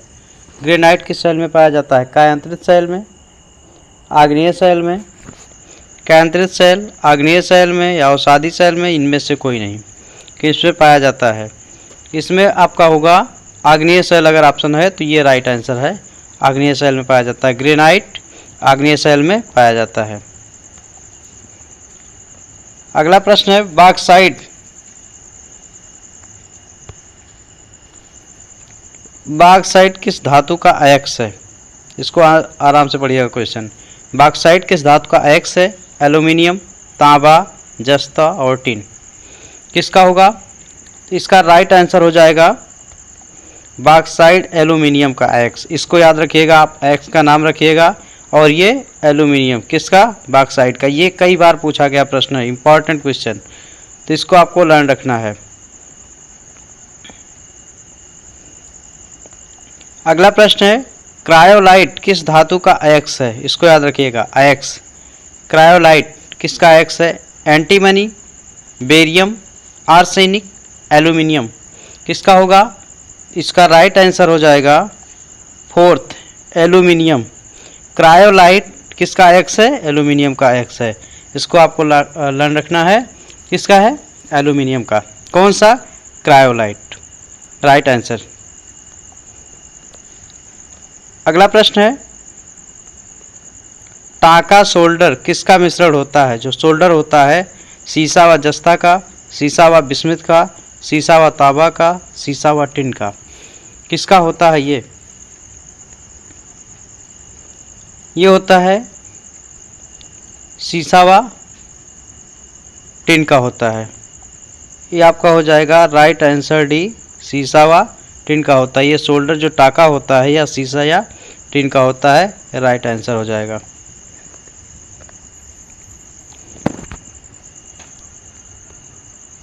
तांबा और टिन की मिश्र धातु कहलाती है, क्या होगी इसकी मिश्र धातु होगी? पीतल, सोल्डर, कांसा, नाइक्रोम।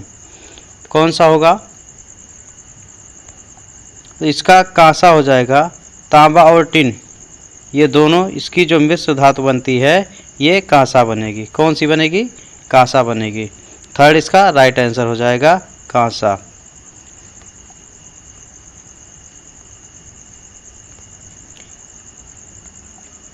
किस मिश्र धातु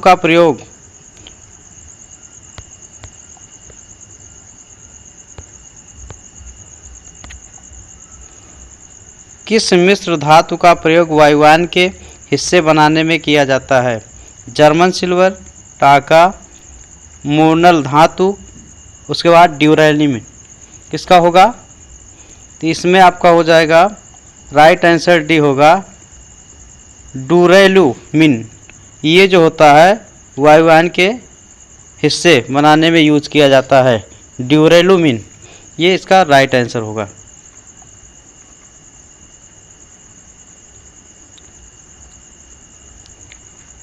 पीतल किसकी मिश्र धातु है? बताना है। तांबा व टिन, तांबा व एल्युमिनियम, तांबा व जस्ता, उपयुक्त सभी। पीतल किसकी है बताना है, मिश्र धातु। तो सी इसमें राइट आंसर हो जाएगा। पीतल किसकी है? तांबा और जस्ते की मिश्र धातु है। इसको याद रखिएगा, कई बार मोस्ट इंपॉर्टेंट क्वेश्चन होगा ये, वेरी वेरी इंपॉर्टेंट क्वेश्चन है आपका, इसको याद रखिएगा। किसका है? पीतल किसकी मिश्र धातु है? तांबा और जस्ते की, राइट आंसर। अगला, निम्नलिखित में से कौन रासायनिक परिवर्तन है? जल का वाष्प में बदलना, दूध से दही का बनना, मोम का पिघलना, इनमें से कोई नहीं। कौन सा है? सेकंड वाला मिलेगा आपको। ये आपका रासायनिक परिवर्तन है, दूध से दही का बनना। ये आपका क्या है? रासायनिक परिवर्तन है, दूध से दही का बनना। राइट आंसर आपका हो जाएगा ये पी।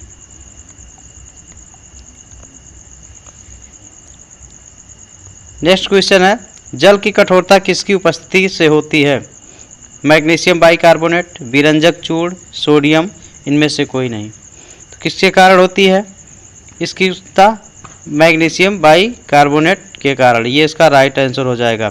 जल की कठोरता जो होती है मैग्नीशियम बाइकार्बोनेट के कारण होती है।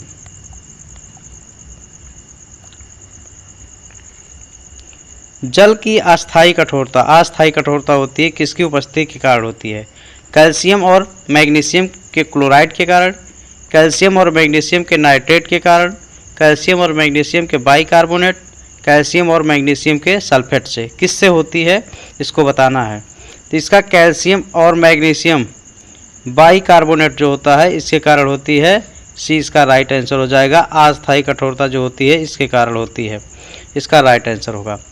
जल की अस्थायी कठोरता कैल्शियम और मैग्नीशियम के बाइकार्बोनेट के कारण होती है, सी राइट आंसर। शुष्क बर्फ किससे तैयार की जाती है? कार्बन डाइऑक्साइड, नाइट्रोजन, ऑक्सीजन, इनमें से कोई नहीं। किससे तैयार की जाएगी? अब जानते हैं शुष्क बर्फ जो होती है ये जो होती है कार्बन डाइऑक्साइड से तैयार की जाती है, यानी इसका फार्मूला क्या होगा? CO2 से तैयार की जाती है कार्बन डाइऑक्साइड। ये राइट आंसर ए हो जाएगा, CO2 से तैयार की जाती है।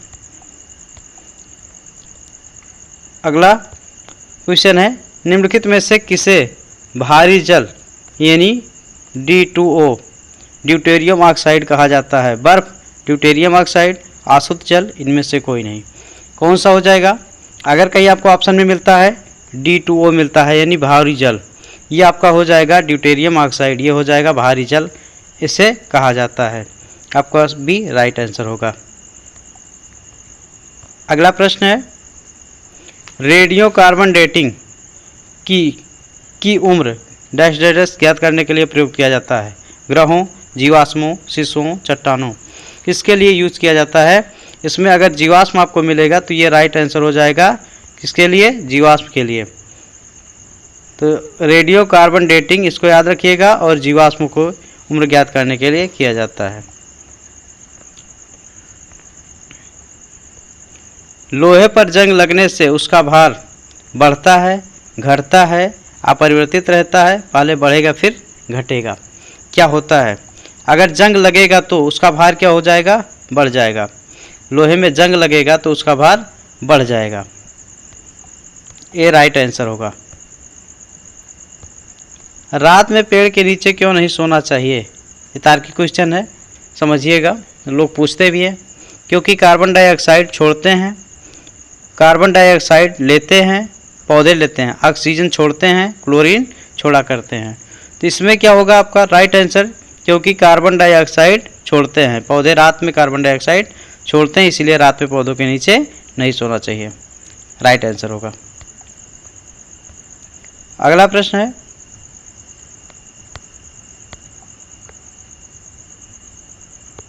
अगला प्रश्न, पीने के पानी में क्लोरीन मिलाई जाती है क्योंकि क्लोरीन युक्त पानी हल्का होता है, क्लोरीन युक्त पानी रोग के कीटाणुओं से मुक्त होता है, क्लोरीन मिलाने से पानी का स्वाद अच्छा हो जाता है, ये सभी।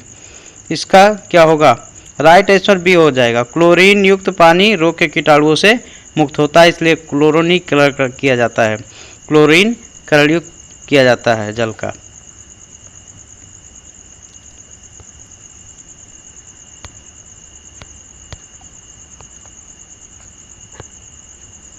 अगला है, मानव शरीर में सबसे लंबी कोशिका कौन सी है?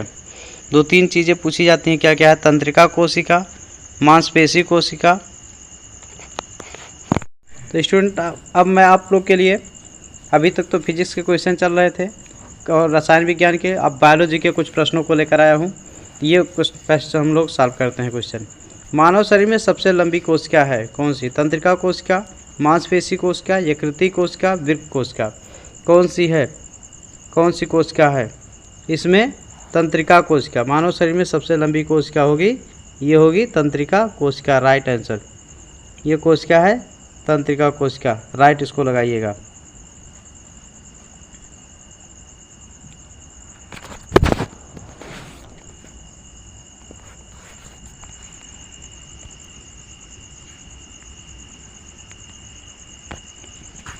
अगला है, मानव कोशिका में कितने क्रोमोसोम गुणसूत्र होते हैं? 44, 48, पेयर्स पूछा जाता है, 46, 23। इसमें क्रोमोसोम पूछेगा आपसे, तो इसमें होते हैं 46। 46 जो होते हैं इसमें, यानी 23 जोड़े होते हैं, और 23 ये 46 हो जाता है। टोटल 46 हो जाएंगे। तो मानव में पूछेगा तो ये 46 हो जाएंगे। जो 22 जो होता है मेल एंड फीमेल में, 22 जो पेयर्स होते हैं ये दोनों समान होते हैं, लेकिन जो 23वां जोड़ा होता है ये पुरुष में भिन्न होता है। तो 46 हो जाएगा क्रोमोसोम की संख्या।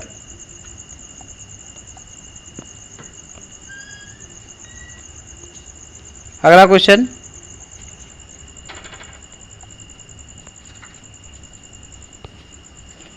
तो क्रोमोसोम की संख्या पूछी गई, मानव कोशिका में कितने क्रोमोसोम गुणसूत्र होते हैं? तो वही क्वेश्चन है ये, 46 होगा, 46। आनुवंशिकता के अध्ययन को क्या कहते हैं? एनाटॉमी, साइटोलॉजी, जीनियोलॉजी, और उसके बाद जेनेटिक्स।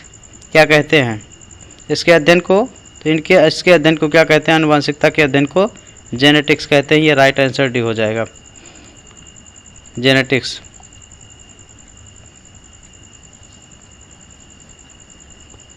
जेनेटिक कोड की खोज किसने की? William Harvey, Hargobind Khorana, Louis Pasteur, F वेटिंग्स। इसमें इसकी खोज हरगोविंद खुराना ने की थी। जेनेटिक कोड की खोज हरगोविंद खुराना ने की थी।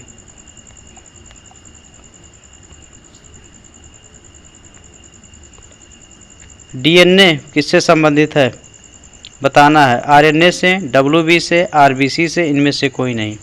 तो डीएनए की संरचना होती है डीऑक्सी राइबोन्यूक्लिक एसिड होती है, इससे संबंधित है आरएनए से संबंधित है। इसका राइट आंसर हो जाएगा आरएनए से संबंधित है। डीएनए डीऑक्सी राइबोन्यूक्लिक एसिड, उसके बाद आरएनए राइबोन्यूक्लिक एसिड, ये हो जाएगा दोनों का फुल फॉर्म, और ये आरएनए से संबंधित है। मानव शरीर में ऊर्जा की उत्पत्ति होती है। मानव शरीर में ऊर्जा की उत्पत्ति होती है कहाँ से? एंजाइम के क्षरण से, हार्मोन के क्षरण से, ऊतकों में ऑक्सीजन पहुंचाकर, एंजाइम द्वारा ग्लूकोज के उत्तरोत्तर से।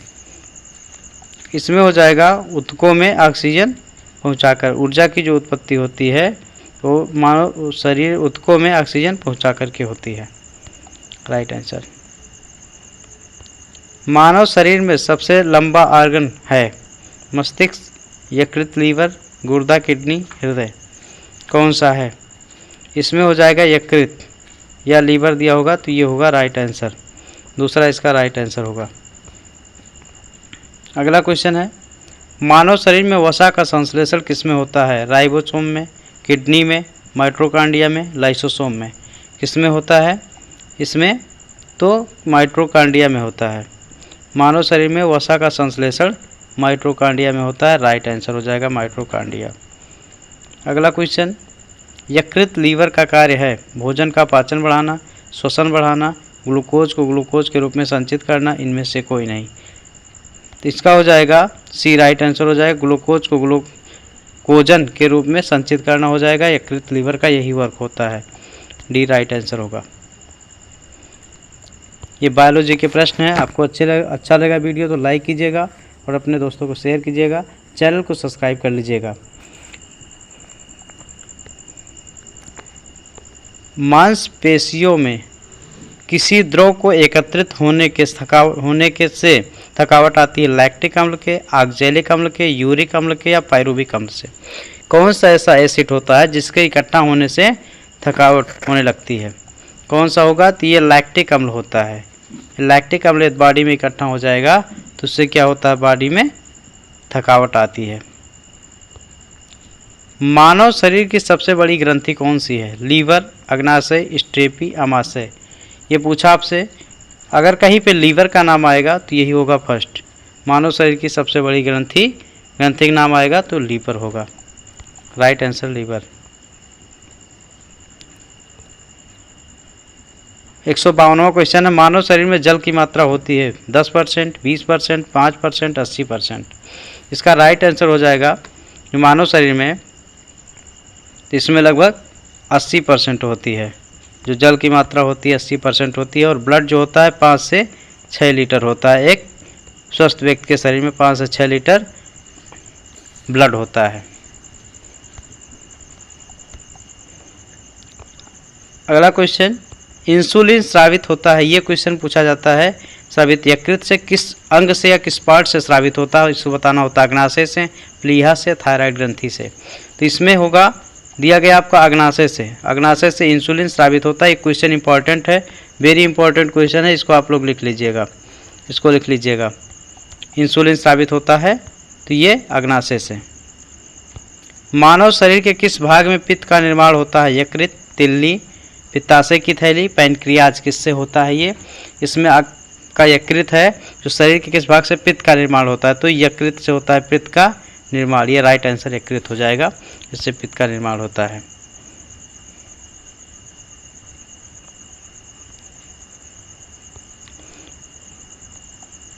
अगला है, मनुष्य के शरीर में कुल हड्डियों की संख्या कितनी होती है? 200, 206, 175, 106। क्या होता है? तो ये आप जानते हैं, बहुत आसान सा क्वेश्चन है साइंस का। 206 हड्डियाँ होती हैं मनुष्य के शरीर में, जो वयस्क होने पर 206 हड्डियाँ होती हैं। अगला हो जाएगा, वयस्क व्यक्ति के हृदय की धड़कन होती है 72 बार प्रति मिनट, 70 बार प्रति मिनट, 80 बार प्रति मिनट, इनमें से कोई नहीं। तो इसका राइट आंसर आपका हो जाएगा 72 बार, यानी 72 बार हृदय जो धड़कता है 72 बार प्रति मिनट हो जाएगी। राइट आंसर हो जाएगा 72 बार।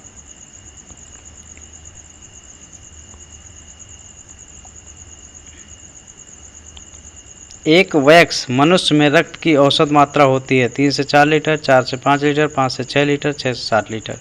क्या मात्रा होती है? तो इसमें हो जाएगा 5 से 6 लीटर। एक वयस्क व्यक्ति के शरीर में जो रक्त की औसत मात्रा होती है 5 से 6 लीटर होती है। मानव शरीर के रक्त में अशुद्धियों को छानकर अलग करता है हृदय, फेफड़े, गुर्दा, आंत। क्या करता है, कौन सा पार्ट करता है? तो इसमें गुर्दा रहेगा, तो गुर्दा राइट आंसर हो जाएगा। ये अशुद्धियों को छांट करके अलग करता है, राइट आंसर गुर्दा होगा। अगला क्वेश्चन है,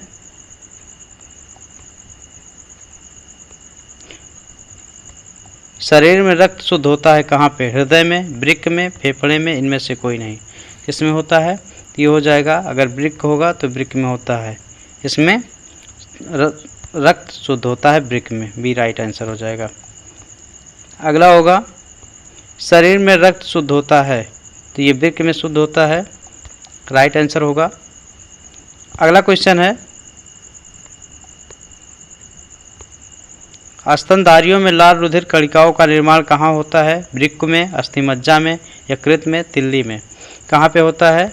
तो इसमें स्तनधारियों में जो इसका निर्माण होता है अस्थिमज्जा, इस अस्थिमज्जा में जो होता है लाल रुधिर कणिकाएं जो होती है, रेड ब्लड सेल्स होती हैं, इनका निर्माण होता रहता है स्तनधारियों में। ऐसे करके क्वेश्चन आपसे पूछता है कि रेड ब्लड सेल्स का निर्माण कहाँ पे होता है, तो अस्थिमज्जा रहेगा, तो यही राइट आंसर होगा। अगला क्वेश्चन बहुत ही अच्छे इंपॉर्टेंट साइज के क्वेश्चन हैं। कई क्वेश्चन ऐसे जो आपके ऑल एग्जाम में पूछे जाते हैं, जो भी कॉम्पिटिटिव एग्जाम होते हैं वहाँ पे भी पूछे जाते हैं। तो ऐसे प्रश्नों को आप लोग बहुत ध्यान से देखिएगा, क्योंकि वीडियो बनाने में बहुत ही मेहनत लगती है, आप लोग के लिए इतना मेहनत किया जाता है। मधुमेह डायबिटीज़ का कारण क्या है? इंसुलिन की कमी, लार की कमी, लौह की कमी, शर्करा की कमी। क्या होता है? मधुमेह होता है, इंसुलिन की कमी के कारण मधुमेह हो जाता है, रोग हो जाता है, जो डायबिटीज़ हो जाता है लोगों को इंसुलिन की कमी से। अगला है, सर्वग्राहक रक्त ग्रुप होता है, कौन सा होता है? ब्लड ग्रुप आपसे पूछता है तो ब्लड ग्रुप 4 प्रकार के होते हैं। आपका हो जाएगा ए, आपका हो जाएगा ए एक प्रथम पे, बी हो जाएगा दूसरे पे, पहला बता देते हैं, ए हो जाएगा, फिर दूसरे पे बी हो जाएगा, तीसरे पे हो जाएगा आपका ए बी, चौथे पे आपका हो जाएगा ओ। ए बी और ओ 4 प्रकार के होते हैं। इसमें आपका जो हो जाएगा सर्वग्राही जो होता है ए बी होता है, आपका ए बी नाम रहेगा, तो ये हो जाएगा एक्सेप्टर होता है या सर्वग्राही होता है। ओ का नाम आएगा तो यूनिवर्सल डोनर होता है, यानी सर्वदाता होता है, ये सबको दे सकता है। एक्सेप्टर में आपका ये आता है, तो आपका ए बी, इसमें ग्राहक पूछा है तो अब ए बी हो जाएगा राइट आंसर। 4 प्रकार का होता है। इसकी खोज, ब्लड की खोज की थी कार्ल एंड स्टिनर ने की थी, इसकी खोज कार्ल एंड स्टिनर। अगला क्वेश्चन है आपका, सार्वत्रिक रक्तदाता समूह कौन सा है? ए बी और ओ। तो विक्रम आपको हम बता दिए, आपका ओ है, तो यूनिवर्सल डोनर है, आपका सार्वत्रिक रक्तदाता है जो आपका ओ है, इसको मत भूलिएगा। एक खिलाड़ी को तत्काल ऊर्जा के लिए क्या दिया जाता है? आपको लोग को बताना है, वसा, प्रोटीन, कार्बोहाइड्रेट, विटामिन। क्या दिया जाता है, कौन सी चीज़ दी जाती है? तो उसको तत्काल के लिए क्या दिया जाता है? कार्बोहाइड्रेट दिया जाता है, तत्काल ऊर्जा के लिए खिलाड़ी को दिया जाता है। अगला क्वेश्चन, रिकेट्स है एक बीमारी, बहुत ही मांसपेशियों की, हड्डियों की, खून की, टिश्यू ऊतकों की। तो आप जानते हैं किससे होती है? रिकेट्स विटामिन डी की कमी से होती है। किससे हो जाती है ये? हड्डियों की बीमारी होती है इससे। विटामिन डी आपको मिलता है सूर्य के प्रकाश से, इसमें आपकी हड्डियां कमज़ोर हो जाती हैं और सुबह की जो सूर्य के प्रकाश की किरणें होती हैं उन्हीं को लेना चाहिए रिकेट्स के लिए, सूखा रोग हो जाता है। रतौंधी निम्नलिखित के कारण होती है? एड्रेनेलिन के अधिक प्रसाव से, विटामिन ए की कमी से, एक्स क्रोमोसोम्स द्वारा वंशानुक्रम, अधिक शराब पीने से। किससे हो जाती है ये? तो आपको बताना है। इसमें सेकंड विटामिन ए की कमी से हो जाती है, रतौंधी होता है, विटामिन ए की कमी के कारण हो जाती है, कम दिखाई देना। तो इसमें जो होता है इसकी जो उसके उपचार के लिए हरी पत्तेदार सब्जियां, साग, ये सब खाना चाहिए, जिससे इसकी पूर्ति हो जाती है। ये हो जाएगा विटामिन ए की कमी से हो जाता है रतौंधी रोग, जो आँख का रोग है। ट्रोकोमा किस अंग का रोग है? आपको बताना है। ट्रेकिया, फेफड़े, जीहा, आँखें। किसका है यह है ट्रोकोमा? तो आपका आँखों का रोग है ये। ट्रोकोमा जो होता है आँखों का रोग है, फोर्थ इसका राइट आंसर होगा। बहुत ही अच्छा प्रैक्टिस सेट चल रहा है साइंस का। वह बीमारी जिसमें खून का थक्का आसानी से नहीं जमता है।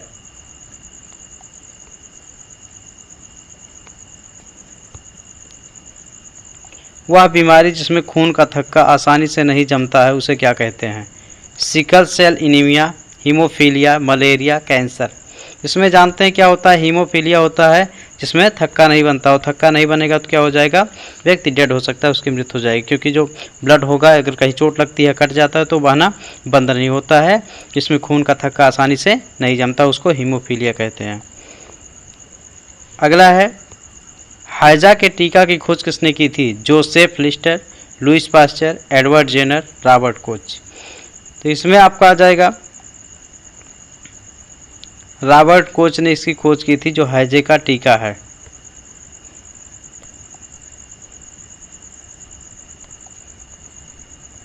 अगला क्वेश्चन, मानव शरीर का कौन सा भाग संधिशोथ गठिया से प्रभावित होता है? जोड़, गला, आंखें और फेफड़े। कौन सा? इसमें जानते हैं गठिया रोग में जोड़ जो होता है वहाँ पे दर्द होता है लोगों को, यही संधिशोथ इससे प्रभावित होता है। आपका ए राइट आंसर हो जाएगा, जोड़ गठिया हो जाएगा संधि। मियादी बुखार, आप टाइफाइड का नाम आप लोगों ने सुना होगा। मियादी बुखार, टाइफाइड शरीर का मुख्य रूप से प्रभावित होने वाला अंग है। कौन सा पार्ट शरीर का प्रभावित होता है? फेफड़े, तिल्ली, लीवर, आंतें। कौन सा प्रभावित होता है? इसमें 4 हो जाएगा ऑप्शन में। इसमें क्या होती हैं? आंतें प्रभावित होती हैं टाइफाइड में। इसका राइट आंसर हो जाएगा टाइफाइड। अगला है, डिप्थीरिया रोग से ग्रस्त होती है क्या आँखें, गला, यकृत, अग्नाशय? क्या होती है? तो इसमें गला आपका जो होता है ये डिप्थीरिया रोग से क्या होता है? गला आपका ग्रस्त होता है। अगला हो गया, मलेरिया रोग होने का कारण है जीवाणु, विषाणु, प्रोटोजोआ, कवक। कौन सा है? तो इसमें हो जाएगा प्रोटोजोआ। मलेरिया रोग होने का कारण है प्रोटोजोआ। शरीर में आयोडीन की कमी से कौन सी बीमारी होती है? स्कर्वी, तपेदिक, सूखा रोग, घेंघा। क्या होता है इसमें? इसमें हो जाएगा सूखा रोग। आयोडीन की कमी से क्या होता है? आयोडीन की कमी से वैसे लेकिन घेंघा होता है, जो जिसकी कमी से हो जाता है घेंघा, आयोडीन की कमी से, इसलिए लोग आयोडीन युक्त नमक यूज़ करते हैं।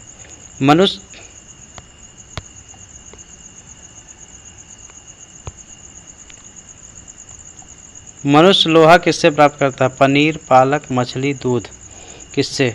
इसमें पालक का ऑप्शन होगा तो ये राइट आंसर हो जाएगा। लौह इसको इसी से मिलता है, पालक वगैरह बथुआ जो होता है इससे मिलता है। आपको ये पालक राइट आंसर लगेगा।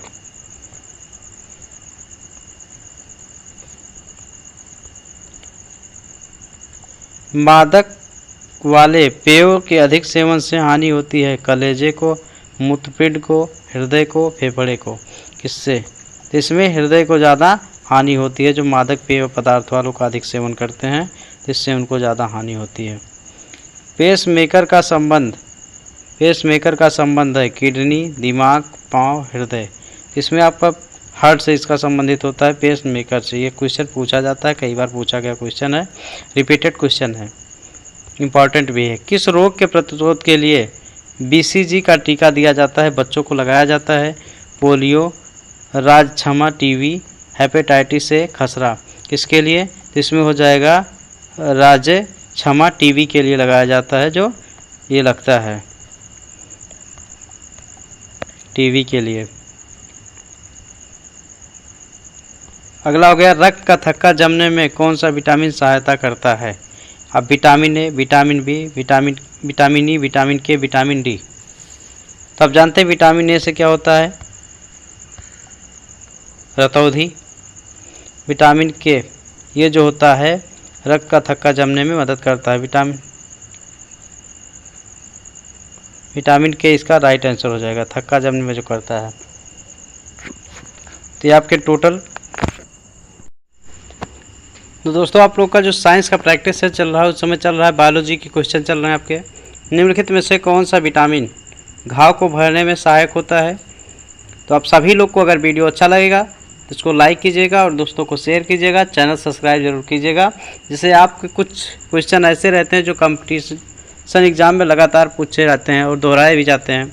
ऐसे प्रश्नों को लेकर आता हूँ। Vitamin A, vitamin B, vitamin C, vitamin K, कौन सा विटामिन होगा इसमें घाव को भरने में मदद करता है? तो अगर आपके पास ऑप्शन में विटामिन सी मिलेगा तो ये राइट आंसर हो जाएगा, क्योंकि यही विटामिन जो होता है घाव को भरने में सहायक होता है। अगला आपका 182 नंबर का क्वेश्चन, कौन सा विटामिन जल में घुलनशील है? Vitamin C, vitamin D, vitamin E, vitamin K. इसमें आपको बताना है कि कौन सी विटामिन जल में घुलनशील है। तो आपका नाम आ जाएगा विटामिन बी और सी। जल में घुलनशील विटामिन बी और सी जो हैं ये आपके जल में घुलनशील विटामिन है दोनों। तो इसको याद रखना है आपको, कौन सी विटामिन बी और सी अगर ऑप्शन में है तो ये दोनों सही होंगे, जल में घुलनशील है। बाकी जो हैं ए डी ई के ये सब वसा में घुलनशील विटामिन है।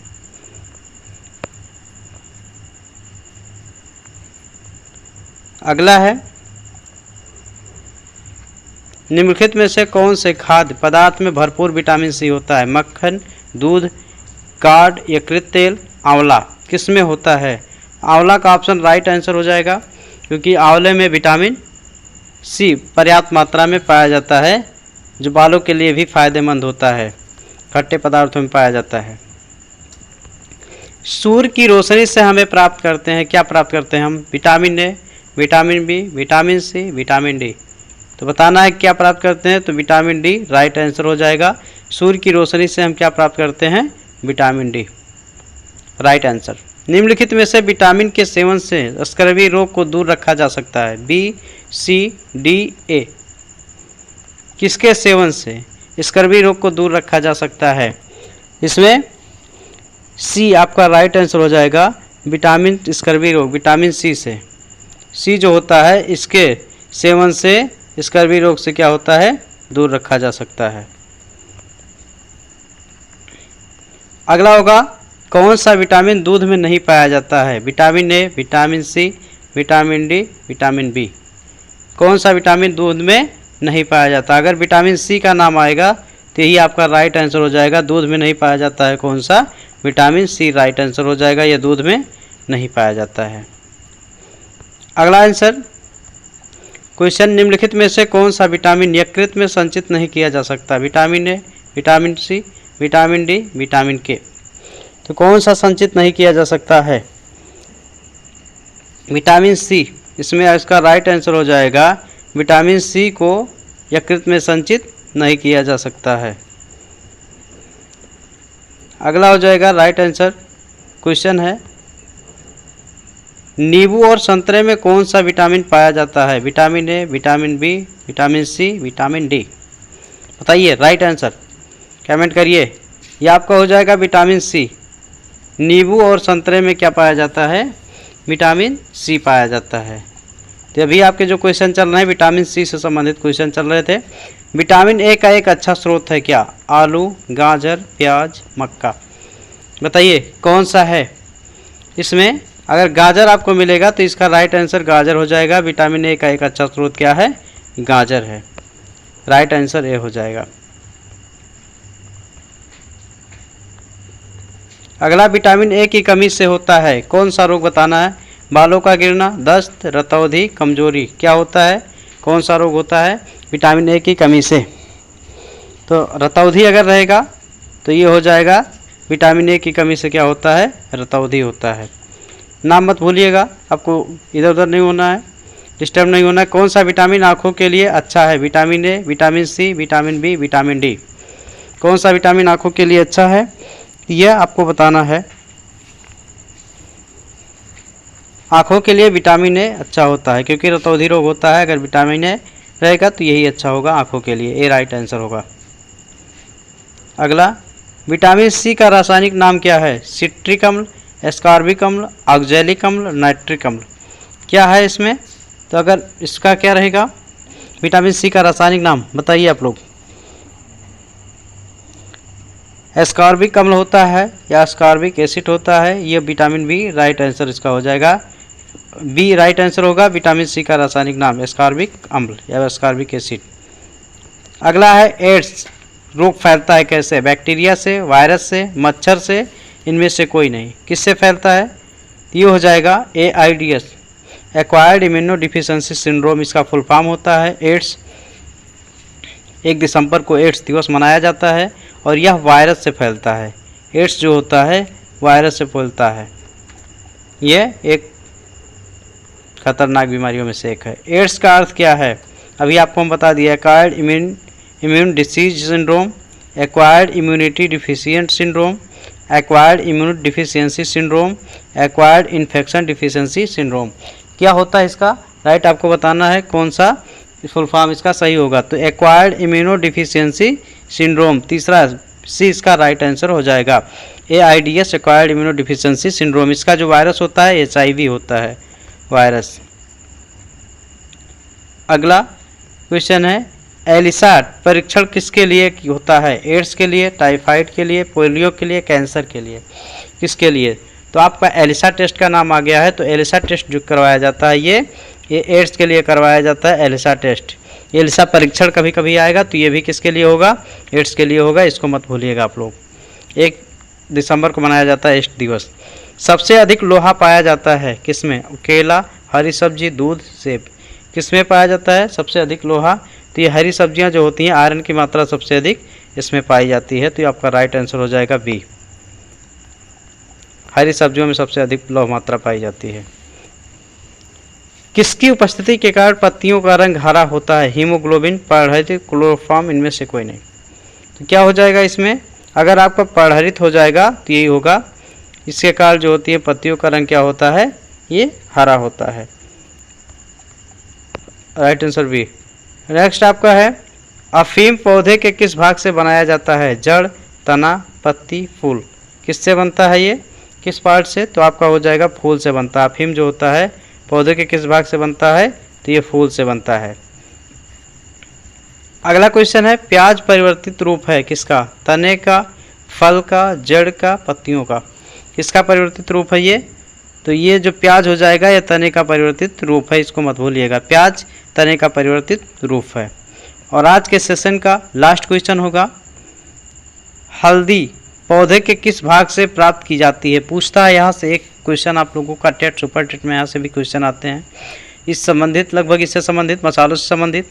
तो इस जड़, तना, फल, बीज किससे होता है? तो ये जो हल्दी जो होता है तना से प्राप्त किया जाता है। हल्दी पौधे के किस भाग से प्राप्त की जाती है? तो तने से, इसका राइट आंसर हो जाएगा। तो धन्यवाद।